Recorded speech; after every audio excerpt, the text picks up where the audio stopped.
আসসালামু আলাইকুম ওয়া রাহমাতুল্লাহি ওয়া বারাকাতুহু। আলহামদুলিল্লাহ ওয়াসসালাতু ওয়াসসালামু আলা রাসূলিল্লাহ।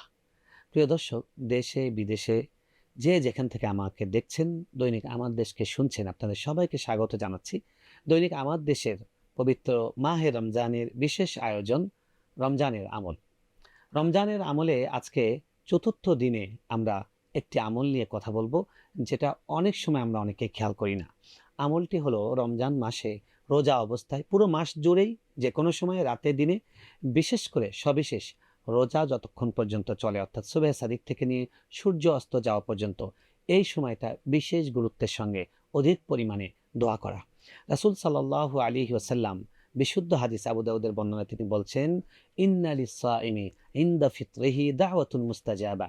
নিশ্চয়ই রোজাদার ব্যক্তির জন্য তিনি যখন ইফতার করেন, তখন তার জন্য রয়েছে আল্লাহর পক্ষ থেকে বিশেষ বিশেষ দোয়া কবুলের ঘোষণা। অর্থাৎ যারা রোজা রেখেছেন তারা ইফতারের আগে যদি দোয়া করেন, যে দোয়াই করেন আল্লাহ সেই দোয়াটি কবুল করে নেন।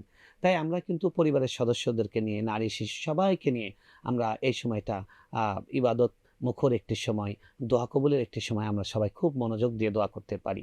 আমাদের জীবনে অনেক চাওয়া আছে, অনেক না পাওয়া আছে, অনেক বেদনা আছে, অনেক সংকট আছে। সবগুলোর সমাধান আমরা আল্লাহর কাছ থেকে সরাসরি চেয়ে নিতে পারি। এবং রাসূল সাল্লাল্লাহু আলাইহি ওয়াসাল্লাম আরেকটি হাদিসে বলেছেন ৩টা শ্রেণীর কথা, যে ৩ জন ব্যক্তির দোয়া আল্লাহ সুবহানাহু ওয়া তাআলা কখনো ফেরত দেন না। তার মধ্যে একটি হলো ওয়াস-সাইম হাত্তা ইফতির, এবং রোজাদার ব্যক্তির দোয়াও আল্লাহ ফেরত দেন না যতক্ষণ পর্যন্ত এই রোজাদার ব্যক্তি ইফতার না করে। অর্থাৎ যতক্ষণ পর্যন্ত তিনি রোজা অবস্থায় আছেন, এই সময়টা দোয়া কবুলের বিশেষ বিশেষ সময়। সুতরাং আমরা দোয়া কবুলের পুরা সময়টা, ইফতারের পুরা সময়টাই আল্লাহর কাছে বেশি বেশি দোয়া করার চেষ্টা করব। বিশেষ করে আমরা অনুরোধ করব, আপনি ফরজ নামাজের পরে এই বা'দাস সালাওয়াতিল মাকতুবা, আল্লাহ নবী সাল্লাল্লাহু আলাইহি ওয়াসাল্লামের বিশুদ্ধ হাদিস আছে যে যেই সময়গুলোতে বিশেষভাবে দোয়া কবুল হয় তার মধ্যে ফরজ নামাজের পরে, এই সময়টা আজানের পরে, ২ আজানের মাঝখানে, অর্থাৎ আজান এবং ইকামতের মাঝের এই সময়টা, যখন আমরা জামাতের জন্য অপেক্ষা করি, মসজিদে গিয়ে কথা বলে, গল্পগুজব করে, আড্ডা না দিয়ে আমরা বরং মসজিদে এই সময়টা একটু মোনাজাত করতে পারি। ফজরের আগে আগে গিয়েছেন, এশার সময় আগে গিয়েছেন, আসরের সময় আগে গিয়েছেন, একটু এই সময় আপনি ঘনিষ্ঠভাবে আল্লাহর কাছে দোয়া করুন, আল্লাহর কাছ থেকে চেয়ে নিন। আপনার যা চাওয়ার আছে আপনি চেয়ে নিন। আল্লাহ আপনাকে দেওয়ার জন্য বসে আছেন। উদউনি আস্তাজিব লাকুম, আমার কাছে চাও, আমাকে ডাকো, আমি তোমাদের ডাকে সাড়া দিব। এবং আল্লাহ সুবহানাহু ওয়া তাআলা যারা চান না, যারা দোয়া করেন না, তাদের উপর রাগ করেন। পৃথিবীর সবাই চাইলে রাগ করে, আর আল্লাহ সুবহানাহু ওয়া তাআলা না চাইলে তিনি রাগ করেন। সুতরাং আমরা রমজান মাসের পুরোটা জুড়েই সাহরির সময়, তারপরে শেষ রাতে, সাহরির একটু আগে তাহাজ্জুদ পড়ে সেই সময়টা, এবং রোজার যে পুরা ডিউরেশন, পুরা সময়টা আমরা বেশি বেশি আল্লাহর কাছে দোয়া করব। এবং সাথে সাথে কোরআন তেলাওয়াতের পরে এই সময়েও দোয়া কবুল হয়। আমরা রমজান মাসে রোজা রেখে কোরআন তেলাওয়াত করি, কোরআন তেলাওয়াতের পরে আমরা দোয়া করতে পারি। এরপরে জিকির করলাম, জিকিরের পরে দোয়া করতে পারি। যে কোনো ইবাদতের পরে দোয়া কবুল করা। আপনি দান সাদকা করলেন, দান সাদকার পরে দোয়া করলেন। আমাদেরকে খেয়াল রাখতে হবে যে যখন আমরা মসজিদে যাই, মসজিদে যাবার পরে রমজানের সবাই একটু কম বেশি আগে যাবার চেষ্টা করেন। আমরা দেখি যে মসজিদগুলোতে একামতের আগের এই সময়টায় বিভিন্ন একটু শোরগোল, একটা গমগম আওয়াজ করে। এই সময়টা কিন্তু খুবই এটা একটা খুবই বোকামি হবে যে আমরা দোয়া কবুলের সম্ভাব্য এই সময়ে দোয়া না করে আমরা পরস্পর কথা বলি। আমি বরং বলবো যে সবাই এই সময়টা একটু কর্নারে গিয়ে, একটু নিবিড় হয়ে, একটু আড়াল হয়ে আল্লাহর কাছে আপনি মন খুলে চাইতে থাকুন। আল্লাহর কাছে তাওবা করুন, ইস্তেগফার করুন, আল্লাহর কাছে দোয়া করুন। দেখুন সাহাবায়ে কেরাম তারা রমজান আসার আগে দোয়া করতেন রমজানকে যেন পান।